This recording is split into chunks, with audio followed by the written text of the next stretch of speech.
ബഹുമാന്യരായ സഹോദരങ്ങളെ, സഹോദരിമാരെ, കരുണാഭാരതി അല്ലാഹു സുബ്ഹാനഹു വ തആല നമ്മെ അനുഗ്രഹിക്കുമാറാകട്ടെ. സക്കാത്തുമായി ബന്ധപ്പെട്ടുകൊണ്ടുള്ള ധാരാളം ചർച്ചകൾ കേരളീയ സമൂഹത്തിലും മുസ്ലിം സമുദായത്തിലുമൊക്കെ നടന്നുകൊണ്ടിരിക്കുന്ന ഒരു സമയമാണിത്. വ്യക്തികൾ എന്നുള്ള നിലയ്ക്ക് തന്നെ സക്കാത്തിനെ മനസ്സിലാക്കുന്നതിലും അതിൻ്റെ ബാധ്യതകളും ചുമതലകളുമൊക്കെ നിർവഹിക്കുന്നതിലും അള്ളാഹുവിൻ്റെ വിധിവിലക്കുകളെ പ്രത്യേകം ശ്രദ്ധിക്കണം, സൂക്ഷിക്കണമെന്ന് എന്നെയും നിങ്ങളെയും ഉണർത്തുന്നു, വസിയ്യത്ത് ചെയ്യുന്നു. ഇസ്ലാമിൻ്റെ അടിസ്ഥാന പ്രമാണങ്ങളിലെ ഏറ്റവും പ്രധാനപ്പെട്ട കാര്യങ്ങളിലൊന്നാണ് സക്കാത്ത് എന്ന് പറയുന്നത്. പദത്തിൻ്റെ അർത്ഥം പോലും വളരെ മനോഹരമായ ആശയങ്ങളെ ഉൾക്കൊള്ളുന്നതാണ്. നമ്മുടെ സാധാരണ മലയാളത്തിലൊക്കെ ചക്കാത്ത് പിരിക്കുക എന്ന് പറയലുണ്ട്. പഴയകാല നോവലുകളിലൊക്കെ അത്തരം പ്രയോഗങ്ങളിലൊക്കെ ഉണ്ട്. ചക്കാത്ത് പിരിക്കാൻ വേണ്ടി ഇറങ്ങിപ്പോവുക എന്നൊക്കെ പറഞ്ഞിട്ട്. ഉറൂബിൻ്റെയൊക്കെ നോവലുണ്ടെന്നാണ് തോന്നുന്നത്. അന്നത്തെ ഒരു ചക്കാത്തുണ്ടല്ലോ, 27 രാവിനും പിന്നെ മുതലാളിമാരെ പേരൻ്റെ മുമ്പിലൊക്കെ പോയിട്ട് ക്യൂ നിന്നിട്ടും. ബംഗ്ലാദേശിൽ നിന്നോ ആഫ്രിക്കയിൽ നിന്നൊക്കെ ചിലപ്പോൾ നമ്മൾ വായിക്കലുണ്ട്. വലിയ വലിയ മുതലാളിമാരുടെ വീട്ടിൻ്റെ മുമ്പിലൊക്കെ അവരിങ്ങനെ 100 റുപ്യയും അല്ലെങ്കിൽ 20 റുപ്യയും പുതിയ 10ൻ്റെ നോട്ടൊക്കെ എടുത്തിട്ട് ഇങ്ങനെ പെരുന്നാൾ, ഈ റമദാൻ അവസാനത്തെ 10ലും പ്രത്യേകിച്ച് 27 രാവിലും ഒക്കെ കൊടുക്കുന്ന ആ ഒരു പരിപാടി. ദരിദ്രരായ മുസ്ലിം സ്ത്രീകൾ, കുട്ടികൾ, ഇതൊക്കെ അടുത്ത കാലം വരെ നമ്മുടെ നാട്ടിലുണ്ട്. ഇവിടെ ഇപ്പോഴും കുറച്ചൊക്കെ ഇപ്പോഴും ഉണ്ട്, വല്ലാതില്ല. വലിയ മുസ്ലിം നവോത്ഥാന സംഘടനകളും മുസ്ലിം സാമൂഹിക മുന്നേറ്റങ്ങളൊക്കെ നടന്നപ്പോൾ ആ ഒരു വഷളൻ ഇറങ്ങി വരവ് ഇപ്പോൾ കുറേയൊക്കെ അവസാനിച്ചിട്ടുണ്ട്. എന്നാലും പരമദരിദ്രരായ പെണ്ണുങ്ങളും കുട്ടികളുമൊക്കെ 27 രാവിന് അതിൻ്റെ ഓർമ്മ പുതുക്കാൻ വേണ്ടിയിട്ട് 27 രാവ് സക്കാത്ത് പിരിക്കാനുള്ള ദിവസമാണ് എന്ന് വിചാരിച്ചിട്ട് അന്നാണ് സക്കാത്ത് കൊടുക്കേണ്ടത് എന്ന് വിചാരിച്ച മുസ്ലിം മാന്യന്മാരൊക്കെ ഉണ്ട്. എന്നിട്ട് ആ സമയത്ത് എരന്ന് വീടുകൾ തോറും കയറി ഇറങ്ങി എന്നിട്ട് വലിയ വിശുദ്ധമായ എന്തോ ഭയങ്കര വിപ്ലവ പുണ്യകർമ്മം ചെയ്യണത് പോലെ നമ്മൾ നേരത്തെ പറഞ്ഞ മാതിരി ബാങ്കിൽ നിന്നൊക്കെ പുതിയ നോട്ടൊക്കെ ശേഖരിച്ച് വെച്ച് നമ്മളെ മുസ്ലിം മുതലാളിമാരിങ്ങനെ എടുത്തു കൊടുക്കണ ഒരു പരിപാടിയാണ് സക്കാത്ത് എന്നൊക്കെ നമ്മൾ ധരിച്ചു പോയിട്ടുണ്ട്. അതിനെ പരിഹാസ്യമായി കൈകാര്യം ചെയ്തിരുന്നു പഴയകാല നോവലുകളിലൊക്കെ സക്കാത്ത്. ഇപ്പോഴും അതങ്ങനെയൊക്കെ തന്നെ ചിലവരൊക്കെ പറഞ്ഞുകൊണ്ടിരിക്കുന്നുണ്ട്. യഥാർത്ഥത്തിൽ പൈസ കൊടുക്കുന്നതോ വാങ്ങുന്നതോ ആയിട്ട് ബന്ധപ്പെട്ട ഒരു പദപ്രയോഗം പോലും അല്ല സക്കാത്ത് എന്ന് പറയുന്നത്. വളരെ മനോഹരമായ ഒരു പദമാണ്. വിശുദ്ധ ഖുർആനിൽ ആ പദം കൂടുതൽ പ്രയോഗിക്കപ്പെട്ടിട്ടുള്ളത് മാനസിക സംസ്കരണവുമായി ബന്ധപ്പെട്ടിട്ടാണ്, ഹൃദയ സംസ്കരണവുമായി ബന്ധപ്പെട്ടിട്ടാണ്. ഒരു വ്യക്തിയുടെയും ഒരു പ്രസ്ഥാനത്തിൻ്റെയും ഒരു ആശയത്തിൻ്റെയും ഒരു ദർശനത്തിൻ്റെയും ഒരു രാഷ്ട്രത്തിൻ്റെയൊക്കെ ശുദ്ധി എന്ന് പറയുന്നത് അതിൻ്റെ ഉള്ളു വൃത്തിയാവുക എന്നുള്ളതാണ്. അല്ല പാർലമെൻറ്റ് ഉഷാറാണ്, പള്ളി ഉഷാറാണ്, അതുപോലെ ഓഫീസ് ഉഷാറാണ്, അതുപോലെ ആഡംബരങ്ങളും ആഘോഷങ്ങളും ആചാരങ്ങളും ഒക്കെ ഭയങ്കര ഉഷാറാണ്. ഇങ്ങനെയൊന്നുമല്ല ഒരു സാധനത്തിന് നമ്മൾ വിലയിരുത്തേണ്ടത്. അതിലൊന്നും ഇപ്പോൾ ആരോടും മത്സരിക്കാൻ പോലും നമുക്ക് പറ്റില്ല. അമ്മാതിരി അവതരണങ്ങളാണ് പലരും നടത്തിക്കൊണ്ടിരിക്കുന്നത്. അതുകൊണ്ട് തന്നെ വിശുദ്ധ ഖുർആൻ മാനസികമായ ശുദ്ധീകരണം, ഖദ് അഫ്ലഹ മൻ സക്കാഹ വഖദ് ഖാബ മൻ ദസ്സാഹ മാ സക്കാ മിൻകും മിൻ അഹദിൻ, നിങ്ങൾ സംസ്കരിക്കപ്പെടുമായിരുന്നില്ല, നിങ്ങൾ ശുദ്ധീകരിക്കപ്പെടുമായിരുന്നില്ല, നിങ്ങൾ വളർത്തപ്പെടുമായിരുന്നില്ല. ആരാണോ മനസ്സിനെ ശുദ്ധീകരിച്ചവൻ, മനസ്സിനെ സംസ്കരിച്ചവൻ, പ്രോസസ്സ് ചെയ്തെടുത്തവൻ, ആരാണോ മനസ്സിനെ നന്മയിൽ വളർത്തിക്കൊണ്ടുവന്നവൻ, ഈ പദമാണ് യഥാർത്ഥത്തിൽ സക്കാത്ത് എന്നുള്ളതിൻ്റെ അടിസ്ഥാന പദം. സക്കാ യസ്കു എന്നൊക്കെ പറഞ്ഞാൽ മാനസികമായി വൃത്തിയാവുക എന്നുള്ളതാണ്. എന്ന് പറഞ്ഞാൽ ആശയങ്ങളും ദർശനങ്ങളും ചിന്തകളും വികാരങ്ങളും വിചാരങ്ങളും ഒക്കെ നന്നാവുക. അപ്പോഴാണ് മനുഷ്യൻ നന്നാവുള്ളൂ. അല്ലാതെ അതിൻ്റെ പുറത്തേക്ക് കാണുന്ന സെറ്റപ്പ് ഭയങ്കരമാണ്, അതിൽ നിന്ന് പുറത്തു വരുന്ന അവതരണങ്ങൾ ഭയങ്കര ഗംഭീരമാണ്, ഇതൊന്നുമല്ല. യഥാർത്ഥത്തിൽ അതിൻ്റെ അടിസ്ഥാനം യഅലമു മാ ഫി സുദൂർ, എല്ലാം പുറപ്പെടുന്നത് ഹൃദയത്തിൻ്റെ ഉള്ളിൽ നിന്നാണല്ലോ. മസ്തിഷ്കവും ഹൃദയവും കൂടി വർക്ക് ചെയ്തിട്ടാണ് ലോകത്തെ നന്മകളും തിന്മകളും ഒക്കെ പുറത്തു വരുന്നത്. അത് വ്യക്തികളാകാം, കൂട്ടങ്ങളാവാം, സംഘടനകളാകാം, ഭരണകൂടങ്ങളാവാം, ഉദ്യോഗസ്ഥന്മാരാവാം, കലാസാഹിത്യ സംവിധാനങ്ങളൊക്കെ ആയിട്ട് ബന്ധപ്പെട്ട ഒക്കെ വ്യക്തികളാണല്ലോ കൈകാര്യം ചെയ്യുന്നത്. ആ വ്യക്തികളുടെ മനസ്സും മസ്തിഷ്കവും എന്തിനെയാണോ പ്രേരിപ്പിക്കുന്നത് അതാണ് അവർ അവതരിപ്പിക്കുക. അതിനെയാണ് അവർ പ്രൊജക്റ്റായിട്ട് നമ്മുടെ മുമ്പിലേക്ക് കൊണ്ടുവരിക. അതിൻ്റെ ദൂഷ്യങ്ങളും ദുരന്തങ്ങളും ഒക്കെ അനുഭവിച്ചുകൊണ്ടിരിക്കുന്ന ഒരു കാലത്താണ് നമ്മളുള്ളത്. അതുകൊണ്ടാണ് ഇസ്ലാം മനസ്സിൻ്റെ സംസ്കരണത്തെ വളരെ ഗൗരവത്തോടു കൂടി സമീപിച്ചത്. സമൂഹം നന്നാവണമെങ്കിൽ വ്യക്തി സംസ്കരിക്കപ്പെടണം എന്നുള്ള വളരെ നിർണായകമായ കാഴ്ചപ്പാട് ഇസ്ലാം വെച്ചിട്ടുണ്ട്. ആ വശത്തേക്ക് ഞാനിപ്പോൾ കടന്നു പോകണില്ല. ഞാൻ പറഞ്ഞത് ആ സക്ക എന്നുള്ള പദപ്രയോഗം ആത്മാവിൻ്റെ ശുദ്ധീകരണത്തെ, മസ്തിഷ്കത്തിൻ്റെ ശുദ്ധീകരണത്തെ, ഹൃദയത്തിൻ്റെ, മനസ്സിൻ്റെയും ആത്മാവിൻ്റെയും ശുദ്ധീകരണത്തെ മുന്നിൽ വെച്ചുകൊണ്ടാണ് അറബിയിൽ ആ പ്രയോഗം യഥാർത്ഥത്തിൽ വന്നിട്ടുള്ളത്. ആ പ്രയോഗമാണ് സാമ്പത്തിക നിലപാടുമായി ബന്ധപ്പെട്ട സക്കാത്തിനും ഇസ്ലാം കൊടുത്തിട്ടുള്ളത്. പണം ശുദ്ധീകരിക്കപ്പെടണം, പണം വൃത്തിയുള്ളതാവണം, സമ്പത്ത് വൃത്തിയുള്ളതാവണം. വൃത്തിയുള്ള സമ്പത്ത് മാത്രമായാൽ പോരാ, സമ്പത്ത് വളരണം, അത് പടരണം, അത് വികസിക്കണം, അത് ഒഴുകിക്കൊണ്ടിരിക്കണം, അത് നിരന്തരമായി പ്രവഹിച്ചുകൊണ്ടിരിക്കണം, കെട്ടിക്കിടക്കരുത്. അതുപോലെ നിങ്ങളതിനെ അണക്കെട്ട് കെട്ടിയിട്ട് നിർത്തരുത്. വെള്ളത്തിനെ നിർത്താൻ പല സംവിധാനങ്ങളൊന്നുണ്ട്. ഇതൊക്കെ സാമ്പത്തിക രംഗത്ത് നിന്ന് വളരെ പ്രധാനപ്പെട്ടതാണ്. സമ്പത്തിനെ കെട്ടി നിർത്തിക്കൊണ്ടിരിക്കുന്ന മുതലാളിത്ത വ്യവസ്ഥിതി, ക്യാപിറ്റലിസ്റ്റ് വ്യവസ്ഥിതി, ഫ്യൂഡലിസ്റ്റ് വ്യവസ്ഥിതി, ഇതൊക്കെ ചരിത്രത്തിൽ നമ്മളെ വിറപ്പിച്ചുകൊണ്ട് ഇപ്പോഴും നിലനിൽക്കുന്നുണ്ട്. വളരെ മാരകമായ സ്വഭാവത്തിൽ സമ്പത്ത് മുഴുവൻ വ്യക്തികളിലേക്ക് കേന്ദ്രീകരിക്കപ്പെടുന്നിടത്താണ് ജനാധിപത്യത്തിൻ്റെയും മതേതരത്വത്തിൻ്റെയും അതുപോലെ തന്നെ സെക്യുലറിസത്തിൻ്റെയൊക്കെ പേര് പറഞ്ഞിട്ടും ഹിന്ദുത്വം, ഇസ്ലാമും ക്രിസ്ത്യാനിറ്റിയും ഒക്കെ പറഞ്ഞിട്ടും അവസാനം സംഭവിക്കണം എന്താണെന്ന് വെച്ചാൽ സമ്പത്ത് വ്യക്തികളിൽ കേന്ദ്രീകരിക്കപ്പെടുന്ന, അതവർ അണകെട്ടി നിർത്തി കൈകാര്യം ചെയ്തുകൊണ്ടിരിക്കുന്ന വളരെ മാരകമായ ഒരു സാമ്പത്തിക ഘടന നിലനിൽക്കുന്ന വർത്തമാനകാലത്താണ് ഞാൻ നിങ്ങളൊക്കെ ഉള്ളത്. അതിൻ്റെ കൂടുതൽ ഉള്ളടക്കങ്ങളിലേക്ക് നമ്മൾ, പക്ഷെ വളരെ പ്രധാനപ്പെട്ടതാണത്. അത്തരം ഒരു സമ്പദ്ഘടനയെ വെല്ലുവിളിച്ചുകൊണ്ടാണ് ഇസ്ലാം എന്ത് ചെയ്യുന്നത്? കപടവിശ്വാസികളും ഗോത്രമുഖന്മാരും നാട്ടിലെ എന്താണ് പറയുക ഉദ്യോഗസ്ഥന്മാരും ഒക്കെ സമ്പത്തിൻ്റെ മേൽ അടയിരുന്ന് അവകാശികളായി, എന്നിട്ട് അവരുടെ അടിയാന്മാരായി ബാക്കിയുള്ളവരെ ഉപയോഗിച്ച ഒരു ഘട്ടത്തിലാണ് ഇസ്ലാം സക്കാത്തിനെ പ്രഖ്യാപിക്കുന്നത്. വ്യക്തികളിൽ നിന്ന് കേന്ദ്രീകരിക്കപ്പെടുന്ന സമ്പത്ത് ഭരണകൂടത്തിൻ്റെ കൈകളിലേക്ക് വരണം. ഭരണകൂടം ആ സമ്പത്തിനെ എടുത്തിട്ട് എന്ത് ചെയ്യണം? അന്തസ്സോടുകൂടി വിതരണം ചെയ്യണം. അങ്ങനെയുള്ള ഒരു സമ്പദ്ഘടന. വേറെയും കുറേ തലങ്ങളുണ്ട് അതിന്. സമ്പത്തിൻ്റെ ശുദ്ധീകരണം വളരെ പ്രധാനപ്പെട്ടതാണ്. കള്ളക്കച്ചവടം, കൈക്കൂലി, പലിശ, ഷെയർമാർ, ഊഹക്കച്ചവടം, ഇങ്ങനെയൊക്കെയുള്ള ഒന്ന് സമ്പത്ത് വളർത്തപ്പെട്ടുകൊണ്ടിരിക്കുന്നത്. ആധുനിക സമ്പദ്ഘടന വളർന്നുകൊണ്ടിരിക്കുന്നത്. അത് വ്യക്തികളുടേതാണെങ്കിലും ശരി, രാഷ്ട്രങ്ങളുടേതാണെങ്കിലും ശരി, അതിൻ്റെ ഉള്ളിൽ നിൽക്കുന്ന സംവിധാനങ്ങളൊക്കെ വളർത്തപ്പെട്ടുകൊണ്ടിരിക്കുന്നത് വളരെ മാരകമായ, ഒട്ടും വിശുദ്ധിയില്ലാത്ത, വളരെ അനാശാസ്യവും അക്രമാസക്തവുമായ സമ്പദ്ഘടനയാണ് ലോകത്തോടെ നിലനിൽക്കുന്നത്. അവിടെയും ഇസ്ലാം വളരെ കൃത്യമായ നിർദ്ദേശങ്ങൾ വെക്കുന്നു. അങ്ങനെ സമ്പത്ത് നിങ്ങൾ വളർത്തരുത്. വിശുദ്ധിയോടുകൂടി, മൂല്യത്തോടുകൂടി. നിങ്ങൾ പ്രവാചകൻ തിരുമേനി നമ്മളൊക്കെ ചെറുപ്പത്തിലേ കേൾക്കണ ഹദീസാണ്, ലാ തസൂലു ഖദമാ അബ്ദിൻ, ഒരു മനുഷ്യനെയും അല്ല ഒരു സ്റ്റെപ്പ് മുന്നോട്ട് വെക്കാൻ സമ്മതിക്കൂല. ഇവിടെ പൈസയൊക്കെ കൊടുത്താൽ നിങ്ങൾക്ക് ജയിലിൽ നിന്ന് പുറത്തിറങ്ങാം, കോടതിയിൽ നിങ്ങൾക്ക് വക്കീലിനെയും ജഡ്ജിനെയൊക്കെ ചോദിച്ചിട്ട് കാര്യങ്ങൾ നടത്താം. അതുപോലെ തന്നെ രാഷ്ട്രീയ പാർട്ടികളെയോ ഏമാന്മാരെയോ ഉദ്യോഗസ്ഥന്മാരെയൊക്കെ വിലക്കെടുത്തിട്ട് നിങ്ങളെ താല്പര്യങ്ങൾ കൈകാര്യം ചെയ്യാൻ ആർക്കും പറ്റും നമ്മുടെ ഭൗതിക ലോകത്ത്. അത്രയും വഷളായ നിയമ, ജുഡീഷ്യറി, പോലീസ് സംവിധാനങ്ങളൊക്കെ നിലനിൽക്കുന്ന, രാഷ്ട്രീയ സംവിധാനങ്ങളൊക്കെ നിലനിൽക്കുന്ന ഒരു കാലത്തും കൂടിയാണ് ഇപ്പം ഞാനും നിങ്ങളൊക്കെ ജീവിച്ചുകൊണ്ടിരിക്കുന്നത്. അതിലേക്കാണ് ഭരണകൂടങ്ങളൊക്കെ, വലതുപക്ഷ ഭരണകൂടങ്ങൾ ഭൂരിപക്ഷവും വ്യക്തിപ്രധാനവും അവരുടെ താല്പര്യത്തിനനുസൃതമായ രീതിയിൽ കാര്യങ്ങളെ, സംവിധാനങ്ങളെ ഉപയോഗപ്പെടുത്തിക്കൊണ്ടിരിക്കുകയാണ്. പക്ഷെ അല്ലാഹു സുബ്ഹാനഹു വ തആല നാളെ നിങ്ങൾ അള്ളാഹുവിൻ്റെ മുമ്പിൽ വന്നാൽ നിങ്ങളെ ഒരാളെയും ഒരു സ്റ്റെപ്പ് മുന്നോട്ട് വെക്കാൻ സമ്മതിക്കൂല. ലാ തസൂലു ഖദമാ അബ്ദിൻ ഹത്താ യുസ്അലു. അങ്ങനെ കുറച്ച് കാര്യങ്ങൾ പറയുന്നുണ്ട്. നിങ്ങളുടെ ആയുസ്സിനെ കുറിച്ച് ചോദിക്കും, നിങ്ങളുടെ അറിവിനെ കുറിച്ച് ചോദിക്കും, നിങ്ങളുടെ യുവത്വത്തെക്കുറിച്ച് ചോദിക്കും. ചെതറിപ്പോകുന്ന, നാറിപ്പോകുന്ന, ദുരിതമായി മാറുന്ന ഗാങ്ങുകളും ഗുണ്ടാസംഘങ്ങളും ഒക്കെ ആയിട്ട് മാറുന്ന, വളരെ മാരകമായ ആക്രമണങ്ങളെ നടത്തിക്കൊണ്ടിരിക്കുന്ന സംഘമായ യുവത്വമൊക്കെ, കൗമാരം പോലും നമ്മൾ കണ്ടുകൊണ്ടിരിക്കുക. നാണിച്ച് തല എഴുതിക്കാണ് നമ്മൾ.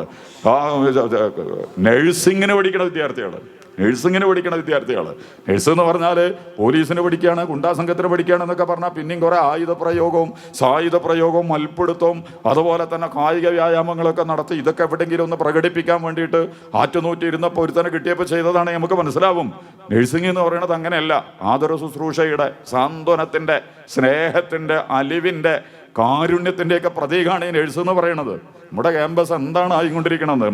MDM, ലഹരി, റാഗിങ്, പ്രണയം, ഈ മുക്കൂട്ട് വൃത്തികേടിൻ്റെ കേന്ദ്രമായി ഇന്നത്തെ വിദ്യാർത്ഥി സംഘടനകളും അതിൻ്റെ രാഷ്ട്രീയ ഏമാന്മാരും ഒക്കെ നമ്മുടെ ക്യാമ്പസുകളെ മാറ്റിക്കഴിഞ്ഞിട്ടുണ്ട്. ഒരു നിലവാരമില്ലാത്ത കുട്ടികളെ കൊണ്ടൊക്കെ, ഒരു കുട്ടി കെട്ടിടത്തിൻ്റെ മുകളിൽ നിന്ന് ചാടി മരിച്ചല്ലേ, എറണാകുളത്തെ വലിയൊരു സ്കൂളിൽ പഠിക്കണ, ക്ലോസറ്റ് നക്കിച്ച് എന്നാണ് പറയുന്നത്. ഇതൊക്കെ ഇവിടെ പറയാൻ പറ്റുമെന്ന് അറിയില്ല.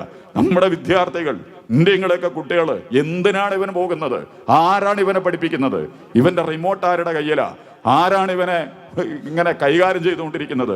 വളരെ സങ്കടം തോന്നും എനിക്ക് ഉങ്ങൾക്കൊക്കെ. ഇപ്പം വളരെ മാരകം. കയ്യിൽ വിഷയത്തിലേക്ക് ഇന്ന് തന്നെ പോണില്ല. ഞാൻ പറഞ്ഞത് ഇങ്ങനെ ആളുകളെയും സംവിധാനങ്ങളെയൊക്കെ വളരെ മാരകമായി നിയന്ത്രിച്ചുകൊണ്ടിരിക്കുന്ന, അതിനൊക്കെ വിലക്കെടുത്തിട്ട് നിങ്ങൾക്ക് കഴിച്ചിലാകാൻ പറ്റും, ഇറങ്ങിപ്പോരാൻ പറ്റും, രക്ഷപ്പെടാൻ പറ്റും. പക്ഷെ അങ്ങനത്തെ ഒരു യുവത്വവും കൗമാരമൊക്കെ നമ്മുടെ മുമ്പിലുണ്ട്. ഈ യുവത്വത്തെക്കുറിച്ചും കൗമാരത്തെക്കുറിച്ചൊക്കെ നിങ്ങൾ അള്ളാഹിനോട് മറുപടി പറയണം. കാരണം ജീവിതത്തിലെ ഏറ്റവും നല്ല വസന്തകാലമാണത്, ഏറ്റവും മനോഹരമായ കാലമാണത്. അതിനെക്കുറിച്ച് മറുപടി പറയാതെ അല്ല നിങ്ങൾ വിടൂല. നിങ്ങളെ യുവത്വം എന്ത് തെമ്മാടിത്തരത്തിന്, താന്തോന്നിത്തരത്തിന്, എന്ത് ആക്രമണങ്ങൾക്കാണ് നിങ്ങൾ ഉപയോഗിച്ചത്, എന്ത് ധാർമ്മികതയ്ക്കും വിശുദ്ധിക്കും മൂല്യങ്ങൾക്ക് വേണ്ടിയാണ് നിങ്ങൾ ഉപയോഗിച്ചത്, ഇതൊക്കെ അല്ല ചോദിക്കുന്നതാണ്. അറിവിനെ കുറിച്ച് ചോദിക്കും. അത് പറഞ്ഞ കൂട്ടത്തിൽ അതൊക്കെ ഓരോന്നും പ്രധാനപ്പെട്ടതാണ്. അലിമെന്താണ്, യുവത്വം എന്താണ്, ആയുസ് എന്താണ്, സമയം എന്താണ്, ഇതൊക്കെ വളരെ പ്രധാനപ്പെട്ടതാണ്. പക്ഷെ അതില് മാലിഹി അവന്റെ സമ്പത്തിനെ കുറിച്ച് ചോദിക്കും. വ്യക്തി ഉണ്ടാക്കിയ സമ്പത്ത്, പാർട്ടി ഉണ്ടാക്കിയ സമ്പത്ത്, സംഘടനകൾ ഉണ്ടാക്കിയ സമ്പത്ത്, ഗവൺമെന്റിന്റെ വരുമാനം, ഇതൊക്കെ ചോദിക്കും. അതിനൊക്കെ നേതൃത്വം കൊടുക്കിയ വ്യക്തികളാണല്ലോ. എങ്ങനെയാണ് മാലിഹി അവന്റെ സമ്പത്തിനെ കുറിച്ച് ചോദിക്കും. പക്ഷെ സമ്പത്തിനെ കുറിച്ച് ചോദിക്കുന്നു പറഞ്ഞിട്ട് അവിടെ അവസാനിപ്പിച്ചിട്ടില്ല അല്ലാഹു സുബ്ഹാനഹു വ തആല. മിൻ ഐന ഇക്തസബഹു, നീ എങ്ങനെയാണ് അത് സമ്പാദിച്ചത്. ബാക്കിയുള്ളതിലൊക്കെ ഹോൾസെയിൽ മറുപടി പറഞ്ഞാൽ മതി. സമ്പത്തിന്റെ കാര്യത്തിൽ 2 മറുപടി പറയണം. എങ്ങനെയാണ് നീ സമ്പത്ത് സമ്പാദിച്ചത്, വഫീമ അൻഫഖഹു, നീ എങ്ങനെയാണ് ചെലവഴിച്ചത്. സമ്പാദിക്കുകയും വേണം, ചെലവഴിക്കുകയും വേണം. ഇത് രണ്ടും ചേർന്നതാണ് സമ്പദ്ഘടന എന്ന് പറയുന്നത്. ആ സമ്പാദിക്കലിന്റെ രീതിശാസ്ത്രം എന്തായിരുന്നു? പലിശ, കൈക്കൂലി, കള്ളക്കച്ചവടം, അട്ടിമറി. 1 കോടിക്ക് കരാറ് കൊടുത്താൽ 40% വിപണിയിലേക്ക് കൊണ്ടുവരാതെ കൈക്കൂലിയും കള്ളപ്പണവും സംഭാവനയൊക്കെ ആയിട്ട് ഉപയോഗിക്കുന്ന ഒരു ഗവൺമെന്റ് വ്യവസ്ഥ, ഇതൊക്കെ ഉണ്ടല്ലോ നമ്മുടെ മുമ്പിൽ. കോടികളുടെ എസ്റ്റിമേറ്റുകൾ ഉള്ള വലിയ പദ്ധതികൾ കൊണ്ടുവന്നിട്ട് അതിന്റെ 5% മുതൽ ഉദ്യോഗസ്ഥനും പാർട്ടിക്കാരും ഒക്കെ കമ്മീഷൻ പറ്റുന്നു. ഇതൊക്കെ വീട്ടേണ്ടത് സാധാരണക്കാരനാണ്, ഇവിടുത്തെ അവസാനത്തെ പൗരൻ. ഇങ്ങനെയൊക്കെയുള്ളൊരു സമ്പദ്ഘടന, ഇതൊന്നും അല്ല വിടില്ല. ഏത് പാർട്ടിയും ഏത് സംഘടനയും ഏത് മതം പറഞ്ഞിട്ട് കാര്യമല്ല. നിങ്ങൾ എവിടെ നിന്നാണ് പണം ഉണ്ടാക്കിയത്, എങ്ങനെയാണ് നിങ്ങളത് ചെലവഴിച്ചത്. നമ്മളൊക്കെ രസകരമായിട്ട് പറയണമല്ലോ, നമ്മളൊക്കെ റോട്ടിലൊക്കെ നടക്കുന്ന ഏതൊരു വികസന പദ്ധതിയിലും അതിൻ്റെ 40% 50% ഇറങ്ങിയാൽ നമ്മൾ രക്ഷപ്പെട്ട്. ബാക്കി ഉദ്യോഗസ്ഥന് കൊടുക്കണം, പാർട്ടികൾക്ക് കൊടുക്കണം, ഇടയാളന്മാർക്ക് കൊടുക്കണം. കോൺട്രാക്ട് പോലും 4-5 തട്ടിലാണ് നടക്കുന്നത്. അറിയോ നിങ്ങൾ? നമ്മുടെ റെയിൽവേ മുതൽ എയർപോർട്ട് വരെ അടിസ്ഥാന പണത്തിന് ലേലം വിളിച്ചെടുക്കുന്നത് പിന്നെ 4-5 തട്ടിലൂടെ. എന്തിനാണ് ഈ കരാറുകൾ വിളിച്ചെടുക്കപ്പെടുന്നത്? ഒന്നാമത്തെ സമയത്ത് നടക്കേണ്ട 1 കോടിയുടെ കരാറ് പിന്നീട് ഞാൻ വേറൊരാൾക്ക് വിറ്റ്, അയാൾ വേറൊരാൾക്ക് വിറ്റ്, ഇതൊക്കെ ഈ 1 കോടിയിൽ നിന്ന് പോണല്ലോ. റോഡിലിറങ്ങണ്ട, വികസനത്തിന്റെ അടിസ്ഥാനപരമായിട്ട് വരണ്ട. അപ്പൊ ഞാൻ പറഞ്ഞത് അതിന്റെ വിശദീകരണത്തിലേക്ക് ഞാനിപ്പോ കടന്നു പോണില്ല. വളരെ മാരകമായ സമ്പദ്ഘടന, കള്ളക്കച്ചവടവും കൈക്കൂലിയും ഊഹക്കച്ചവടവും പലിശയും, ഇങ്ങനെയൊക്കെയാണോ നിങ്ങൾ പണം ഉണ്ടാക്കിയത്? നന്നായിട്ട് സൂക്ഷിക്കേണ്ടതാണ്. പണത്തിന്റെ വരവും പണത്തിന്റെ ചെലവും വന്നതും പോയതും എങ്ങനെയാണെന്ന് അള്ളാഹിനോട് നന്നായിട്ട് കണക്ക് പറയണം. അതുകൊണ്ട് എന്ത് ചെയ്യണം? പണത്തെ ശുദ്ധീകരിക്കണം, പണത്തെ സംസ്കരിക്കണം, പണത്തെ വിശുദ്ധമായിട്ട് കൈകാര്യം ചെയ്യണം. നല്ല രീതിയിൽ പണം കൊണ്ടുവന്ന് നല്ല രീതിയിൽ പണം ചെലവഴിക്കണം. ഇതിലൊക്കെ ലോകത്തെ പ്രശ്നങ്ങളുണ്ട്. ഉണ്ടാക്കുന്ന പണം നല്ല രീതിയിലല്ല, ചെലവഴിക്കുന്നതും നല്ല രീതിയിലല്ല. വ്യക്തികളാണെങ്കിലും ശരി, വലിയ വലിയ ഗവൺമെന്റ് പ്രൊജക്റ്റുകളാണെങ്കിലും ശരി, മനുഷ്യനെയും അതിൻ്റെ സംവിധാനങ്ങളെയും ഒക്കെ അട്ടിമറിക്കുന്ന രീതിയിൽ അതിൻ്റെ ഇടയിൽ നിൽക്കുന്നവർക്കും അതിൻ്റെ ഇടപാടുകൾ നടത്തുന്നവർക്കും അതിൽ പണം നിക്ഷേപിക്കുന്നവർക്കുമൊക്കെ ലാഭം കിട്ടുന്ന രീതിയിൽ മാത്രം, അവർക്ക് മാത്രം ഉപകാരപ്രദമായ രീതിയിൽ പലതും നമ്മുടെ സമ്പദ്ഘടനയുമായിട്ട് ബന്ധപ്പെട്ട് നടന്നുകൊണ്ടിരിക്കുകയാണ്. ഇവിടെയാണ് സക്കാത്തിനെ കുറിച്ച്. അല്ലാതെ ഒരു പൈസ നമ്മൾ നേരത്തെ 25,000 ഒരാൾ കീശയിൽ കവറിട്ടിട്ട് എല്ലാം കവറിൽ പൈസ 10 രൂപേൻ്റെ പുതിയ നോട്ട് ഇട്ടിട്ട് കൊടുക്കുന്ന പരിപാടിയല്ല സക്കാത്ത്. സമ്പദ്ഘടനയുടെ ശുദ്ധീകരണമാണ്. മനസ്സ് ശുദ്ധീകരിക്കപ്പെടുന്നത് പോലെ തന്നെ സാമ്പത്തിക ഘടനയും ശുദ്ധീകരിക്കപ്പെടണം.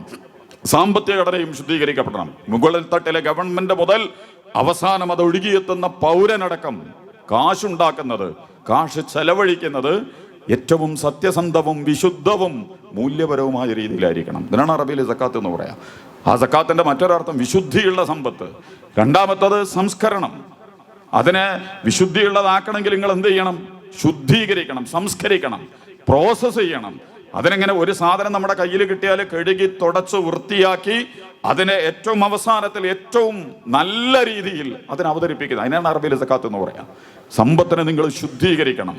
അതുപോലെ തന്നെ സക്കാത്ത് എന്ന് പറഞ്ഞാൽ വളർച്ച, കൃത്യമായിട്ട് നല്ല വളർച്ച, പുരോഗതി ഉണ്ടാവണം, വികസനം ഉണ്ടാവണം. ഒരു ഭാഗത്തെ മാത്രം കെട്ടിക്കിടക്കണ സാധനമായിട്ട് ഇത് മാറാൻ പാടില്ല. സമ്പദ്ഘടനയെക്കുറിച്ചൊക്കെ നിങ്ങൾ ഗൗരവത്തിൽ പഠിക്കുകയാണെങ്കിൽ ഇതിപ്പോൾ ഇങ്ങനത്തെ ഒരു ഖുത്ബ വേദിയിൽ മൊത്തം പറയാൻ പറ്റിയൊരു സാധനം അല്ല അത്. ലോക സമ്പദ്ഘടനയും അതിൻ്റെ സാമ്പത്തിക രീതിശാസ്ത്രങ്ങളൊക്കെ പഠിച്ചാൽ എത്ര മാരകമായിട്ടാണ് മനുഷ്യനെ അത് ഞെക്കി അമർത്തിക്കൊണ്ടിരിക്കുന്നത് എന്ന് എനിക്ക് നിങ്ങൾക്കൊക്കെ മനസ്സിലാക്കിയെടുക്കാൻ പറ്റും. അതുകൊണ്ട് സമ്പത്ത് എന്ത് ചെയ്യണം? കെട്ടിക്കിടക്കരുത്, ഒഴുകിയും കൊണ്ടിരിക്കണം, എല്ലാവരിലേക്കും ഒഴുകണം, പൊതുസമൂഹത്തിലേക്ക്. സമ്പത്ത് എന്ന് പറയുന്നത് മുതലാളിത്ത കേന്ദ്രീകൃതമായി മുതലാളിമാരിൽ മാത്രം കേന്ദ്രീകരിക്കുന്ന ഒന്നായിട്ട് മാറാൻ പാടില്ല.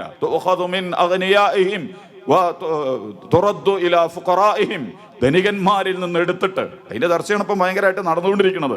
ആരാണ് സക്കാത്ത് എടുക്കേണ്ടത്? സക്കാത്തായിട്ട് ബന്ധപ്പെട്ട ഖുർആനിന്റെ ഏറ്റവും മനോഹരമായ പ്രയോഗങ്ങൾ, ഖുദ് മിൻ അംവാലിഹിം, അവരുടെ സമ്പത്തിൽ നിന്ന് നീ എടുക്കണം. ഓൻ കൊടുക്കുക, അതുപോലെ തന്നെ നമ്മൾ വാങ്ങുക, അങ്ങനെയല്ല ഖുർആൻ പ്രയോഗിച്ചിട്ടുള്ളത്. കുറച്ച് ഖുർആൻ പറഞ്ഞത് എന്താ? അവരുടെ സമ്പത്തിൽ നിന്ന് നീ എടുക്കണം. തുഖദു, എടുക്കപ്പെടുന്ന, അവൻ കൊടുക്കപ്പെടുന്ന, വാങ്ങപ്പെടുന്ന എന്നുള്ള പ്രയോഗം അല്ല ഉള്ളത്. മറിച്ച് അത് വാങ്ങുന്നതിന് ഒരു സംവിധാനം ഉണ്ടാവണം, എടുക്കാൻ പോകുന്ന ഒരാളുണ്ടാവണം, അതെടുക്കാനും അത് എടുത്തിട്ട് ഉപയോഗിക്കാൻ പറ്റും. അതുകൊണ്ടാണ് അറബിയിലെ പ്രയോഗം ഖുദു മിൻ അംവാലിഹിം സ്വദഖതൻ തുതഖിറുഹും വതുസക്കിഹിം ബിഹാ. അവരെ ശുദ്ധീകരിക്കുന്ന, അവരെ വളർത്തുന്ന, അവരുടെ സമ്പത്ത് നീ അവരിൽ നിന്ന് എടുക്കണം. അങ്ങനെ എടുക്കാൻ വല്ല കമ്മിറ്റി ഇപ്പം ഉണ്ടോ നോക്കണ്ടേ നമ്മുടെ നാട്ടിലൊക്കെ? സക്കാത്ത് എടുക്കാൻ പറ്റുമല്ലേ കമ്മിറ്റി? അതിനെക്കുറിച്ചാണ് ഇപ്പോൾ വലിയ ചർച്ച നടന്നുകൊണ്ടിരിക്കുന്നത്. സക്കാത്ത് സംഘടിതമായിട്ട് കൊടുക്കാൻ പറ്റുമോ? ഈ നാട്ടിലുള്ള സകലതും സംഘടിതമാണ്, എല്ലാം സംഘടിതമാണ്. എന്താ സംഘടിതമായിട്ട് നടക്കാത്തത്? ഇസ്ലാമിന്റെ അടിസ്ഥാനങ്ങളിലേക്ക് നമ്മൾ ഇറങ്ങി വരികയാണെങ്കിലോ, അള്ളാഹുവിന്റെ ദീൻ ഒറ്റക്ക് ചെയ്യാൻ പറഞ്ഞ അതൊന്നും ചെയ്യൂല കേട്ടോ. ഒറ്റക്ക് ചെയ്യാൻ പറഞ്ഞ കാര്യമുണ്ട്. ഇഖ്റ, നീ വായിക്ക്, ഖുൽ, നീ പറയ് എന്നൊക്കെ പറയണ കുറെ കാര്യങ്ങളുണ്ട്. വായിക്കലുണ്ട് ആരെങ്കിലും? ഒറ്റക്ക് വായിക്കാനാണ് പറഞ്ഞിട്ടുള്ളത്. നീ വായിക്ക്, ഇഖ്റ, നീ നല്ല വായിക്കണം, പഠിക്കണം, ചിന്തിക്കണം, ആലോചിക്കണം. ഇത് കരിയറിസായിട്ട് ബന്ധപ്പെട്ടതല്ല. മനുഷ്യനെ, അവസ്ഥകളെ, സാഹചര്യങ്ങളെ, നിലപാടുകളെ, നടപടികളെയൊക്കെ നിനക്ക് ബുദ്ധിപരമായിട്ട് വിശകലനം ചെയ്യാനുള്ള വായനക്ഷമത ഉണ്ടാവണം. വായിച്ചാലേ നീ വളരുള്ളൂ. ഖുർആന്റെ ഒന്നാമത്തെ കൽപ്പനയാ. ആരാണത്തല്? എവിടെയാണത്തല്? വ്യക്തിപരമായിട്ട്. അവിടെ ഇഖ്റാഊന്നൊന്നും ഖുർആൻ അല്ലാതെ പറഞ്ഞിട്ടില്ല. നിങ്ങൾ വായിക്കുന്നല്ല പറഞ്ഞു. കാരണം ഒരാൾ വായിച്ചിട്ട് നിങ്ങൾ വളരൂലല്ലോ, അവനവൻ വളരണം. അതുകൊണ്ട് നിങ്ങളെ വീട്ടിൽ നിങ്ങൾ വാപ്പ വായിക്കണം, ഉമ്മ വായിക്കണം, കുട്ടികൾ വായിക്കണം, കൗമാരക്കാരും യുവാക്കളും ഒക്കെ വായിക്കണം. ഉള്ള സമയം മൊബൈലുമൊക്കെ കെട്ടി മറിഞ്ഞാൽ ഈ പറഞ്ഞ കുട്ടിയാണ് ഉണ്ടാകാൻ പോകുന്നത്. നമ്മൾ നേരത്തെ പറഞ്ഞ അവൻ ആരെയും അവരൻ്റെ ശബ്ദം സംഗീതമായിട്ട് കേൾക്കണം എന്നൊക്കെ പഠിപ്പിക്കുന്ന പ്രദേശാത്രം പഠിച്ചിട്ട് നമ്മളെ കുട്ടികളെ മറ്റവനെ കോമ്പസ് എടുത്ത് കുത്തിയിട്ട് ശബ്ദം ഉണ്ടാക്കി അതിങ്ങനെ കേട്ട് ആസ്വദിക്കുകയാണ്. വളരെ മാരകമായ സ്വഭാവങ്ങളിൽ നമ്മൾ കണ്ടുകൊണ്ടിരിക്കുകയാണല്ലോ. ഇപ്പം എന്താ സംഭവം? വായിക്കണം, വായിച്ചാലേ വളരുള്ളൂ. ആ വ്യക്തിപരമായ കൽപ്പന. ഖുൽ, നീ പറയണമെങ്കിൽ ആദ്യം വിവരം ഉണ്ടാവണം. അല്ലെങ്കിൽ പറയാൻ പറ്റുമോ നിങ്ങൾക്ക് ആരോടെങ്കിലും? ഒരാളോട് നിങ്ങൾക്ക് സംസാരിക്കണമെങ്കിൽ ആ വിഷയത്തിലെങ്കിലുള്ള അറിവുണ്ടെങ്കിൽ നിങ്ങൾക്ക് പറയാൻ പറ്റുള്ളൂ. നിങ്ങൾ അല്ലാഹുവിനെ കുറിച്ച് പറയണം, റസൂലിനെ കുറിച്ച് പറയണം, ഖുർആനിനെ കുറിച്ച് പറയണം, അതിന്റെ ഉള്ളടക്കങ്ങളെ കുറിച്ച് സംസാരിക്കണം, അതിന്റെ ആശയങ്ങളും അവതരണങ്ങളും ഒക്കെ നിങ്ങൾ നടത്തണം. അതിനെന്ത് ചെയ്യണം? വ്യക്തിപരമായിട്ട്. അതും ഖുൽ എന്നാ പറയുന്നത്, വ്യക്തിപരമായിട്ട് നീ നടത്തണം. വ്യക്തിപരമായിട്ട് ഒരു മുസ്ലിം നടത്തണം. ആ പണി ഇന്ന് മുസ്ലിങ്ങൾ നടത്തലുണ്ടോ? ഓൻ ബാക്കിയുള്ളതിൻ്റെ കാളായിട്ട് കിടക്കുക. ആരാണോ പറയണത് അതിൻ്റെ പിന്നാലെ ഒഴുകുക എന്നല്ലാതെ വ്യക്തിപരമായ ഒരു ആശയത്തെ പ്രകാശിപ്പിക്കാനും പ്രസരിപ്പിക്കാനുമുള്ള വൈജ്ഞാനികമായ കരുത്ത് അതും വായിച്ചാലുണ്ടാവുള്ളൂ. ആക്കെടുത്തല്ലേ. അതേസമയം ബാക്കിയൊക്കെ നിങ്ങൾ നമസ്കരിക്കൂ. ഒറ്റക്ക് നിസ്കരിക്കാനല്ല, സംഘടിതമായിട്ട് നിസ്കരിക്കൂ. ഇമാമ് മാത്രം നിസ്കരിച്ചാൽ മതി. കാരണം ഇമാമ് നിസ്കരിച്ചാൽ മതി, മൗമൂമികൾ വേണ്ട. അപ്പൊ പള്ളിയും വേണ്ടി വരൂല. മുസ്ലിം സംഘടനകൾ മത്സരിച്ചുണ്ടാക്കിക്കൊണ്ടിരിക്കേണ്ട പള്ളി. സക്കാത്തിനെ കുറിച്ച് വളരെ ലളിതമായി അവർ പറയുന്ന ന്യായം എന്താണെന്നറിയോ? അത് ഖലീഫുള്ള കാലത്തുണ്ടായാൽ മതി, ഭരണകൂടമുള്ളിടത്തുണ്ടായാൽ മതി. അല്ലാതെ വേറെ ആരും അങ്ങനെ സംഘടിതമായിട്ട് സക്കാത്ത് ശേഖരിച്ച് കൊടുക്കേണ്ട ഒരു സാധനമല്ല. എന്നാൽ എല്ലാം അങ്ങനെ മതി. നേർച്ച അങ്ങനെ മതി, സിയാറത്ത് അങ്ങനെ മതി, നമസ്കാരം അങ്ങനെ മതി, ഹജ്ജ് അങ്ങനെ മതി. ഭരണകൂടമല്ലല്ലോ നിങ്ങൾക്ക്. ഭരണകൂടമുള്ളവരെ മാത്രം നടത്തിയാൽ മതി. അപ്പൊ സൗദി അറേബ്യയിലും പോയിട്ട് ഖുറൈശികളെ മാത്രം നടത്തിയാൽ മതിയാകും ഹജ്ജ് മുതൽ ബാക്കിയൊക്കെ. ഞാൻ പറഞ്ഞത് വളരെ വളരെ താഴ്ന്ന നിലവാരങ്ങളിലേക്ക് ഇസ്ലാമിന്റെ സാങ്കേതികമായ, ഇസ്ലാമിന്റെ സാംസ്കാരികമായ, ഇസ്ലാമിന്റെ സാമ്പത്തികമായ, ഇസ്ലാം മനുഷ്യ സമൂഹത്തിന്റെ മുമ്പിൽ അവതരിപ്പിച്ചിട്ടുള്ള ഏറ്റവും മികച്ച ഒരു സമ്പദ്ഘടനയെ, ബദൽ വ്യവസ്ഥയെ എത്ര പരിഹാസ്യമായിട്ടാണ് മുസ്ലിം സംഘടനകളിൽ ചിലർ പോലും കൈകാര്യം ചെയ്യണമെന്ന് കാണുമ്പോൾ സഹതാപോ സങ്കടമൊക്കെ നമുക്ക് തോന്നുക. ഇസ്ലാമിൻ്റെ പ്രമാണങ്ങൾ വെച്ചിട്ട് കളിക്കുക സ്വന്തം താല്പര്യങ്ങൾക്ക് വേണ്ടി. എന്നിട്ട് അവരെ പറയണം അങ്ങനെ കൊടുക്കേണ്ടതില്ല, സക്കാത്ത് കൊടുക്കേണ്ടതില്ല. പള്ളി ഉണ്ടാക്കിയിട്ടില്ലേ നിങ്ങൾ? സംഘടന ഉണ്ടാക്കിയിട്ടില്ലേ നിങ്ങൾ? എല്ലാറ്റിനും സംഘടനകളില്ലേ? ഉത്സവം നടത്താൻ നടക്കുക. എത്ര ആനയാണ് ഇപ്പോൾ ഇളകി മറിഞ്ഞിട്ടുള്ളത് നിങ്ങൾ കണ്ടിട്ടില്ലേ? നമ്മുടെ കൂറ്റനാട് മുതൽ അങ്ങോട്ട് തിരൂര് നേർച്ചയിലടക്കം ഒരാളും സംഘടിതമായിട്ട് തന്നെ നടക്കണത്. ആനകളെ പ്രതിഷേധിച്ചുകൊണ്ടിരിക്കുന്നുണ്ട്. അതാണ് ഇപ്പോൾ ഉള്ളൊരു ഗുണം. ആനകൾക്ക് തിരിയാം ഈ നടക്കുന്നത് കള്ളത്തരമാണ്, കാപട്യമാണ്. ഒരു ജീവിയുടെ തന്നെ അവകാശങ്ങൾ മുഴുവൻ കാല് രണ്ടും ചങ്ങലക്കിട്ട് പൂട്ടി അതിൻ്റെ പുറത്തുനിന്ന് ഇന്നിങ്ങൾക്ക് ഒരു സ്ഥലത്ത് ഇങ്ങനെ രണ്ട് കാലിനും ഒരു ആമട്ടിട്ട് അനങ്ങാൻ പറ്റാത്തവണ്ണം മണിക്കൂറുകൾ വെറുതെ നിർത്തി നോക്കുക. കയ്യും കാലും ഒന്നും കെട്ടാതെ തന്നെ അനങ്ങരുത്. ഇവിടെ ഇങ്ങനെ നിപ്പിൽ നിൽക്കണം.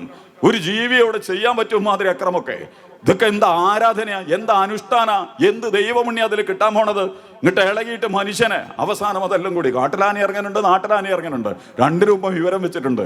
ഇവിടുത്തെ മത സമൂഹവും രാഷ്ട്രീയ സമൂഹമൊക്കെ വളരെ പരിഹാസ്യമാണ്, അപകടകരമായ കാപട്യങ്ങളിലാണ് നിൽക്കുന്നത്. അതുകൊണ്ട് വളരെ നന്നായിട്ട് ആനകൾ എന്ത് ചെയ്യുന്നുകൊണ്ടിരിക്കുന്നുണ്ട്, ഇറങ്ങി കളിച്ചുകൊണ്ടിരിക്കുകയാണ് കോർട്ടിൽ. ഈ കളി നമ്മൾ കണ്ടുകൊണ്ടിരിക്കുന്നുണ്ട്. ഞാൻ പറഞ്ഞതിൻ്റെ അർത്ഥം എന്താണെന്ന് വെച്ചാൽ ഇതൊക്കെ വല്ല നേർച്ചയും ഉത്സവമൊക്കെ ഭയങ്കര സംഘടിതമായിട്ട് നടക്കുന്നത്. അതിലൊന്നും ഫിഖ് പ്രശ്നമില്ല. ഇസ്ലാമിൻ്റെ ഖിലാഫത്തോ അമീറോ ഭരണകൂടോ ഒന്നും പ്രശ്നമില്ല. പ്രശ്നമുള്ളത് എവിടെയാ? സക്കാത്ത് സംഘടിതമായിട്ട് കൊടുക്കാൻ തുടങ്ങിയത്. ഖുർആനിൽ സൂറത്ത് തൗബ ഉണ്ട്. എൻ്റെ മൊത്തം കാര്യങ്ങൾ പറയാനെങ്കിൽ സൂറത്ത് തൗബ പഠിക്കേണ്ടതാണ്. ഒന്നതിൽ മുനാഫിഖിനെ കുറിച്ചാണ് ചർച്ച. സൂറത്ത് തൗബക്ക് വേറൊരു പേരുണ്ട്, സൂറത്തുൽ ഖിതാൽ, യുദ്ധത്തിൻ്റെ സൂറ, പോരാട്ടത്തിൻ്റെ സൂറ. അന്നത്തെ ഏറ്റവും വലിയ സാമ്രാജ്യമായിരുന്ന റോമക്കാരോടുള്ള പോരാട്ടവുമായി ബന്ധപ്പെട്ടിട്ടുള്ള പ്രതിപാദ്യങ്ങൾ സൂറത്ത് തൗബയിലുണ്ട്. ആ യുദ്ധത്തിന് പോകാൻ മടി കാണിച്ച മുനാഫിക്കുകളുടെ വലിയൊരു സംഘം ഉണ്ടായിരുന്നു. അതിൻ്റെ വലയത്തിൽ വീണ മുസ്ലിം സമുദായത്തിലെ നല്ല നിഷ്കളങ്കരായ സഹാബിമാരുണ്ടായിരുന്നു. അവരുടെ തൗബയെ മുന്നിൽ വെച്ചുകൊണ്ടാണ് സൂറത്ത് തൗബ എന്നുള്ള പേര് ഇതിനിട്ടിട്ടുള്ളത്. അതിപ്പോൾ നമ്മുടെ വിഷയമല്ല. രണ്ടാമത്തത് മുനാഫിക്കുകളുടെ അണ്ടർഗ്രൗണ്ട് പ്രൊജക്റ്റുകളെ തുറന്നു കാണിക്കുന്നുണ്ട്. അവരുടെ സംഘടന, അവരുടെ സമ്പത്ത്, അവരുടെ ആൾക്കൂട്ടങ്ങൾ, അവരുടെ അവതരണങ്ങൾ, പൊതുസമൂഹത്തിൽ അവരുടെ രീതിശാസ്ത്രങ്ങൾ, ഇതിനൊക്കെ സൂറത്ത് തൗബയിൽ അവതരിപ്പിക്കുന്നുണ്ട്. ഇത് രണ്ടിൻ്റെ ഇടയിൽ കിടന്നിട്ടാണ് സക്കാത്തിനെ കുറിച്ചും ഖുർആൻ വളരെ മനോഹരമായിട്ട് സൂറത്ത് തൗബയിൽ പറയുന്നത്. അത് പഠിക്കുമ്പോൾ മുനാഫിക്കുകൾക്ക് ലോകത്തെ സമ്പദ്ഘടന സാമ്രാജ്യത്വത്തിന് സക്കാത്ത് ഒരു പ്രശ്നം തന്നെയാണ്. ഇസ്ലാം ടെററിസം ആകാനുള്ള കാരണം അതിലേക്ക് ഇപ്പം നമ്മൾ പോണ്ട. ഞാൻ പറഞ്ഞത് ലോക മതത്തെയും രാഷ്ട്രീയത്തെയും ഒക്കെ കാപട്യത്തോടെ കൈകാര്യം ചെയ്തുകൊണ്ടിരിക്കുന്ന സംഘങ്ങൾക്ക് വിശുദ്ധമായ സമ്പദ്ഘടന എന്ന് പറയുന്നത് വലിയ പ്രശ്നമാണ്. അതിൻ്റെ വ്യക്തി മുതൽ പ്രസ്ഥാനമടക്കം സാമ്പത്തിക രംഗത്ത് വിശുദ്ധി സൂക്ഷിക്കുക എന്നുള്ളത് കപട രാഷ്ട്രീയ കപട മത സംവിധാനങ്ങളെ പോറ്റുന്നവർക്ക്, എന്തിലും കാപട്യം സ്വീകരിക്കുന്നവർക്ക്, വ്യക്തിയാണെങ്കിലും ശരി, ആശയങ്ങളും സംഘടനകളും രാഷ്ട്രങ്ങളുമാണെങ്കിലും ശരി, അവിടെ പിന്നെ സാമ്പത്തിക വിശുദ്ധി ഉണ്ടാവില്ല. അതുകൊണ്ടാണ് ഖുർആൻ മുനാഫിക്കിനെയും സമ്പദ്ഘടനയെയും പ്രത്യേകിച്ച് സക്കാത്തിനെയും മുന്നിൽ വെച്ചുകൊണ്ട് ഈ വിഷയങ്ങൾ കൈകാര്യം ചെയ്യുന്നത് സൂറത്ത് തൗബയിൽ വളരെ മനോഹരമായിട്ട്. രണ്ടാമത്തത് നമ്മുടെ നേരത്തെ പറഞ്ഞ മാതിരി പോരാട്ട വലിയ സാമ്രാജ്യങ്ങൾ, അത് കെട്ടിപ്പൊക്കുന്ന അതിൻ്റെ വലിയ സംവിധാനങ്ങൾ വളരെ അപകടകരമായ സമ്പദ്ഘടനയിൽ നിന്നാണ് അത് വളർന്നു വരുന്നത്. അതിൻ്റെ വിശദീകരണത്തിലേക്ക് നമ്മളിപ്പോൾ കാണില്ല. ലോകത്ത് നിലനിൽക്കുന്ന ബ്രിട്ടനാണെങ്കിലും ജർമ്മനി ആണെങ്കിലും അമേരിക്കയൊക്കെ ആണെങ്കിലും എങ്ങനെയാണ് നിലനിൽക്കുന്നത്? ഇപ്പോൾ ഇന്ത്യയിലെ ഏറ്റവും വലിയ പാർട്ടിയാണ് ബി ജെ പി എങ്ങനെയാണ് നിലനിൽക്കുന്നത്? ആ വിശുദ്ധമായ സമ്പത്തുമുണ്ട്, അനാശാസ്യമായ സമ്പത്തുമുണ്ട്. ലോകത്തെ മുഴുവൻ ഇന്ത്യയുടെ പണവും ലോകത്തിൻ്റെ പണമൊക്കെ അപഹരിച്ചിട്ടാണ് അമേരിക്ക വിശുദ്ധനും മോഡലും ഒക്കെ ആയിട്ട് മാറുന്നത്. ഇതൊക്കെ നിങ്ങൾ പഠിച്ചാൽ നിങ്ങൾക്ക് മനസ്സിലാവും. ഇതൊക്കെ ഉള്ള ഈ രണ്ട് രാഷ്ട്ര കാപട്യ സമീപനങ്ങളിൽ നിന്നുകൊണ്ടാണ് ഖുർആൻ ഈ വർത്താനം പറയുന്നത്. ഈ ഒരു വർത്താനം കൂടെയുണ്ട്. വമിൻഹും, ഈ റസൂല് മദീനയിൽ വന്ന് സക്കാത്ത് കൊടുക്കാൻ സംവിധാനങ്ങൾ ഏർപ്പെടുത്തി, സംഘടിത സക്കാത്ത് കൊടുക്കാൻ വേണ്ടിയിട്ട്. ഇത് ഖുറൈശികൾക്ക് വരിക. അവിടെ അബൂലഹബാണ്, അബൂജഹലാണ്, വലീദ് മുറുകയാണ്, അബ്ദുല്ലാഹിബിൻ ഉബയ്യാണ്. ഓരോന്നും അദാനി അംബാനിയൊക്കെ ആയിട്ട് സ്വന്തം നിലക്ക് ഇങ്ങനെ വാഴുകയാണ്. ഓലെടുത്ത് ഇങ്ങനെ അടിയാന്മാരും കീഴാളന്മാരും ഒക്കെ ആയിട്ട് വന്നിട്ട് ഓല് കൊടുക്കുന്ന എച്ചിലും തുപ്പലും ഒക്കെ എടുത്തിട്ട് പോകണം. അതിൽ പുരണ്ടിട്ടും മരഞ്ഞിട്ടും ഒക്കെ വിശുദ്ധി. ഉന്നത കുലജാതനൊക്കെ ആവണമെങ്കിൽ ആ പണി നടക്കുള്ളൂ. അത്രയൊക്കെ ഉന്നത കുലജാതനാകാൻ പറ്റുള്ളൂ. ഓല് കൊടുക്കുന്ന ഓശാരം വാങ്ങിയിട്ട് പോണ്ട പണി നടത്തണം. അതിന് പകരം റസൂൽ മദീനയിലെത്തി സമ്പദ്ഘടനയെ ശുദ്ധീകരിക്കാൻ തീരുമാനിച്ച് നിർണിതമായ സക്കാത്തിന്റെ ഫണ്ട് ഇതിലേക്ക് എത്തിച്ചു കൊടുക്കാൻ പറഞ്ഞ് അങ്ങനെ മദീനയിലേക്ക് ഫണ്ട് വരികയാണ്. ഇതുവരെ ഖുറൈശികൾക്ക് പരിചയമില്ലാത്ത വ്യക്തികൾ മാത്രം സമ്പത്തിൽ അടയിരുന്നിടത്ത് ഒരു ഗവൺമെന്റ്, അതും പ്രവാചകൻ മുഹമ്മദ് മുസ്തഫ തിരുമേനി സല്ലല്ലാഹു അലൈഹി വസല്ലമയുടെ അടിസ്ഥാനത്തിൽ നേതൃത്വത്തിൽ സക്കാത്തിന്റെ വലിയ ശേഖരണ സംവിധാനങ്ങളും വിതരണ സംവിധാനവും റസൂൽ വെച്ചു. അങ്ങനെ റസൂൽ കൊടുക്കും. സക്കാത്തിന്റെ പ്രത്യേകത എന്താ? സക്കാത്ത് അങ്ങനെ പാർട്ടികൾക്കും സംഘടനകൾക്കും ഉദ്യോഗസ്ഥന്മാർക്കും കൊടുക്കണമല്ല. പിന്നെ ആർക്കാണ്? നിശ്ചിത അവകാശികളെ ഇന്ന ആളുകൾക്ക് ഇന്ന അളവിൽ കൊടുക്കേണ്ടതാണ് എന്ന് വളരെ കൃത്യമായി നിജപ്പെടുത്തി വെച്ചിട്ടുണ്ട്. അവകാശികളുടെ ആരാണ് അവകാശികൾ എന്നുള്ളത് കൃത്യമായിട്ട് നിർണയിച്ചു വെച്ചിട്ടുണ്ട്.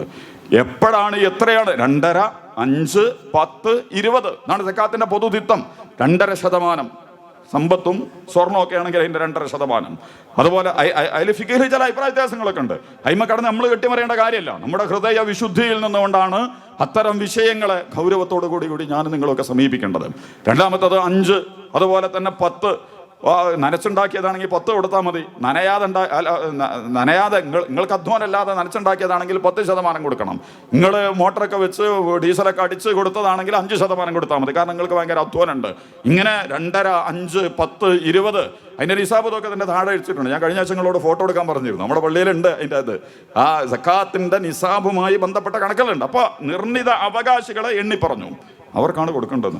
അങ്ങനെ റസൂൽ സക്കാത്ത് കൊടുക്കാൻ തുടങ്ങിയപ്പോൾ, സംഘടിതമായ സക്കാത്തും സമ്പദ് വിതരണവും തുടങ്ങിയപ്പോൾ ഒമിൻഹും ചിലർ വരികയാണ്.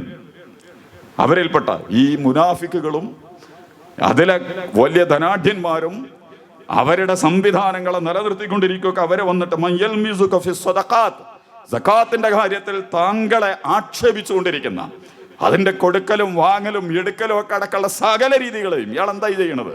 സമ്പത്തെല്ലാം കൂടി ഇവിടെ വാങ്ങിക്കൂട്ടി ഇയാൾ എന്താണ് ചെയ്യണത്? ആർക്കാണ് ഇത് കൊടുത്തുകൊണ്ടിരിക്കുന്നത്? ഇതെന്താ ഞമ്മക്ക് തരാത്തത്? നമുക്ക് കിട്ടാത്തത് എന്താ അയാൾ അങ്ങോട്ട് കൊടുത്തുകൊണ്ടിരിക്കുന്നത്? കപട വിശ്വാസികൾ അപകടകരമായ ചർച്ചകൾക്ക് തുടക്കം കൊടുത്തു. അപ്പൊ ഖുർആൻ പറയുന്ന നീ അവർക്ക് കൊടുത്താലോ റോളൂ, അവർക്ക് ഭയങ്കര സന്തോഷമാവും.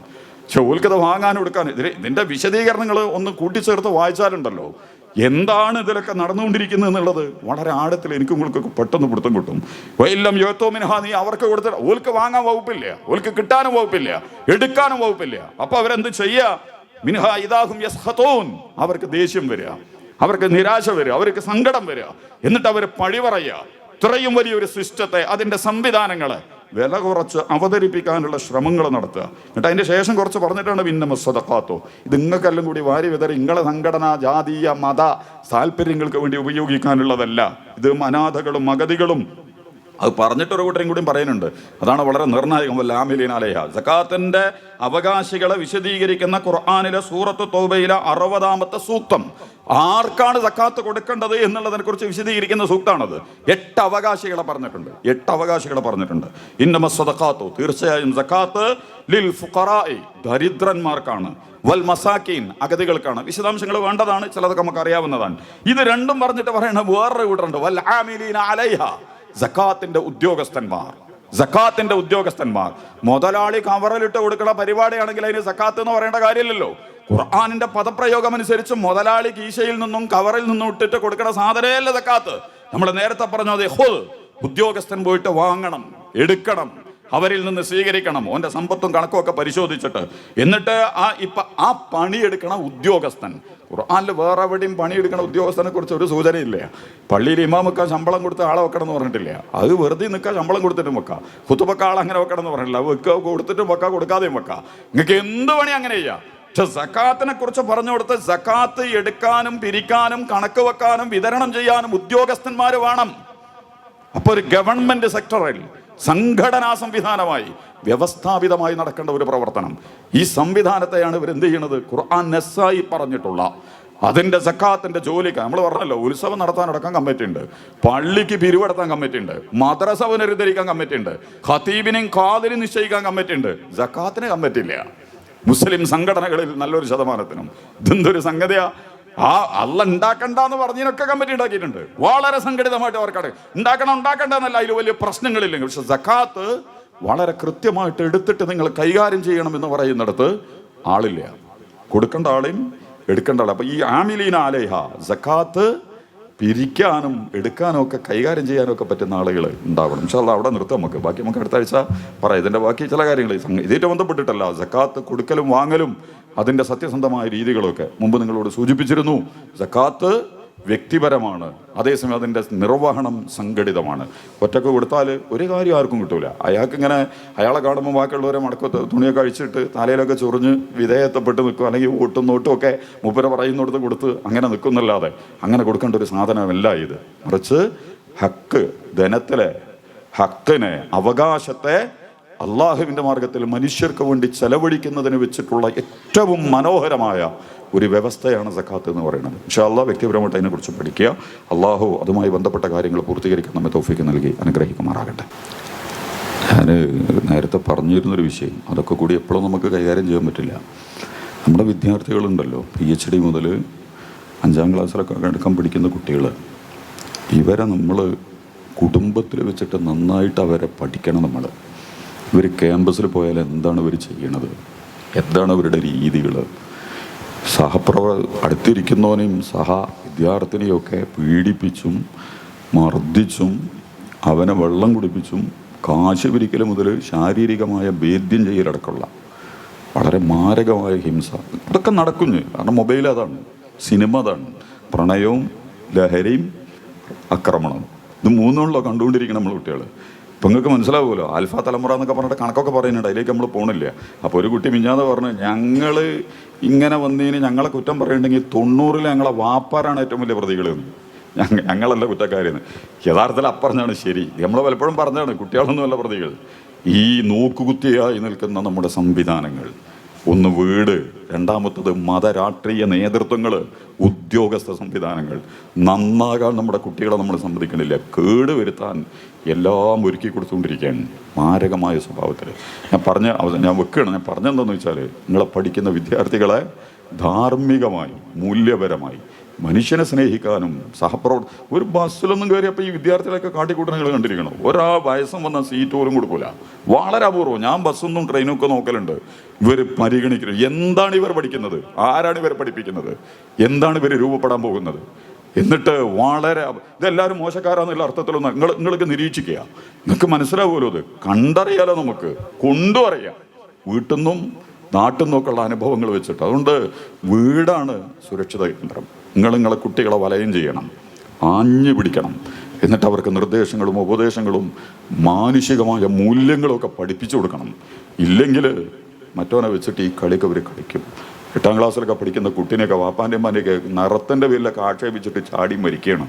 ഇതൊക്കെ നമ്മൾ വായിച്ചുകൊണ്ടിരിക്കുക. ക്യാമ്പസിലൊക്കെ എത്തിയാൽ നമ്മുടെ കുട്ടികൾക്ക് മത്സരിക്കാൻ പോലും പറ്റാത്ത സാഹചര്യങ്ങളുണ്ട്. അത്തരം വിഷയങ്ങളിൽ ഗൗരവതരമായ കുടുംബം, മക്കൾ, അവരുമായി ബന്ധപ്പെട്ട സമീപനങ്ങളിലൊക്കെ കുറച്ചുകൂടി ഗൗരവതരമായ ശ്രദ്ധ ഉണ്ടാവണമെന്ന് കൂടി ഞാൻ ഉണർത്തുകയാണ്. അള്ളാഹു നമ്മെ അനുഗ്രഹിക്കുമാറാകട്ടെ. കാര്യങ്ങൾ യഥാവിധി മനസ്സിലാക്കാനും അതനുസരിച്ച് നമ്മുടെ ജീവിതത്തെ ചിട്ടപ്പെടുത്താനും കരുണാവതി റബ്ബ് സുബ്ഹാനഹു വ തആല നമ്മെ തൗഫീഖ് നൽകി അനുഗ്രഹിക്കുമാറാകട്ടെ. ഇസ്ലാമിൻ്റെ എല്ലാ അടിസ്ഥാനങ്ങളെയും അതിൻ്റെ പൂർണ്ണതയിലും കരുത്തിലും നിർവഹിക്കാനും നിലനിർത്താനുമുള്ള അറിവും കഴിവും നൽകി അള്ളാഹു നമ്മെയും ഇസ്ലാമിക സമൂഹത്തെയും അതിൻ്റെ നേതൃത്വങ്ങളെയും ഒക്കെ അനുഗ്രഹിക്കുമാറാകട്ടെ. അള്ളാഹു ഇത് അനുഗ്രഹീതമായ ഷാബാൻ മാസമാണ്. ഇനി റമദാനിലേക്ക് ഞങ്ങൾ വന്നുകൊണ്ടിരിക്കുകയാണ്. ആ റമദാൻ മാസത്തെ ഭംഗിയായി സ്വീകരിക്കാനും അതിൽ ഏറ്റവും പുണ്യകരമായ രീതിയിൽ കഴിച്ചുകൂട്ടാനുള്ള ശാരീരികവും മാനസികവും സാമൂഹികവും കാലാവസ്ഥാപരവുമായ അനുഗ്രഹങ്ങൾ നൽകി നീ ഞങ്ങളെ തുണക്കുമാറാകണമേ തമ്പുരാനെ. അറിഞ്ഞും അറിയാതെയുമൊക്കെ നമസ്കാരത്തിലും സക്കാത്തിലും അതുപോലെ തന്നെ നോമ്പിലും മറ്റു കാര്യങ്ങളിലൊക്കെ സംഭവിച്ചു പോയിട്ടുള്ള പിഴവുകളുണ്ട്, പോരായികളുണ്ട്, ദൗർബല്യങ്ങളുണ്ട്. അതൊക്കെ നീ ഞങ്ങൾക്ക് പുറത്തു തരുമാറാകണമേ തമ്പുരാനെ. അള്ളാഹുവേ, നീ ഞങ്ങളോട് കരുണ കാണിക്കുമാറാകണമേ തമ്പുരാനെ. ഞങ്ങളുടെ പ്രിയപ്പെട്ട മാതാപിതാക്കൾ, ഞങ്ങളുടെ ഇണകൾ, കുട്ടികൾ, അവരെ നീ അനുഗ്രഹിക്കണേ നാഥ. اللهم ارحمنا يا ارحم الراحمين. اللهم اغفر لنا ذنوبنا يا رب العالمين. اللهم انك عفو تحب العفو فاعف عنا. ربنا اغفر لنا ولوالدينا وللمؤمنين يوم يقوم الحساب. اللهم ربنا هب لنا من ازواجنا وذرياتنا قرة اعين واجعلنا للمتقين اماما.